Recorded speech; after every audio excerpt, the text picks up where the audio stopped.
Police have confirmed that one of two men have been formally charged in connection with a sexually related offence involving a minor. Superintendent of Police George Nicholas says the other suspect is facing charges. Moreover, the investigation is not limited to these two individuals.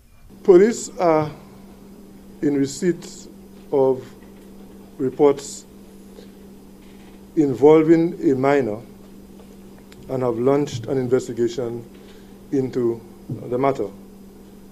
As a result, two males have been taken into custody, one of whom have been charged with a sexually related offense and bail has been set.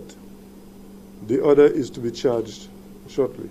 The High Command of the Law Enforcement Agency at the press conference on Tuesday, citing Section 138 of the Criminal Code, says the law clearly stipulates that the victim and the accused in sexual matters must remain anonymous. Despite calls for further details, police officials were measured in their response, underscoring the legal parameters of pre-trial publicity of such sensitive cases. However, authorities have vowed to pursue the investigation with vigor. Now, the law does not. The law makes provision for us not to give information that would lead to the identity of neither the suspect nor the victims in that matter, in matters like this.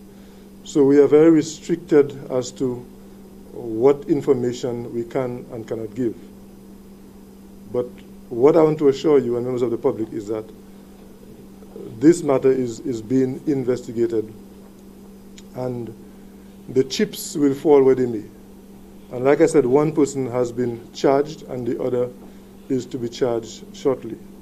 And if there are any others involved, they too will be charged. That is as much as I can give on this matter. So, what does the law say? Anonymity of complainant and accused? According to Section 138, quote, after a person is charged with an offence under this subpart, any matter that is likely to lead members of the public to identify a person as the complainant or as the accused in relation to that charge shall not be published in a written publication or be broadcast in this state except A, where on the application of the complainant or the accused, the court directs that the effect of the restriction is to impose a substantial and unreasonable restriction on the reporting of proceedings, and that it is in the public interest to remove the restriction in respect of the applicant, or B, in the case of the accused, after the person has been tried and convicted of the offence. 2. A person who publishes or broadcasts any matter in contravention of subsection 1 commits an offence and is liable on conviction on indictment to a fine of $50,000 and to imprisonment for 3 years. While Superintendent of Police George Nicholas was not at liberty to elaborate on the matter, he was able to dispel reports of an image on social media purporting to be the victim in this case. The video I think you're referring to, what I can confirm is that that is not the victim in this particular matter. And people should refrain from circulating these videos because it brings tremendous pain and emotional stress upon the families of these persons who are being circulated.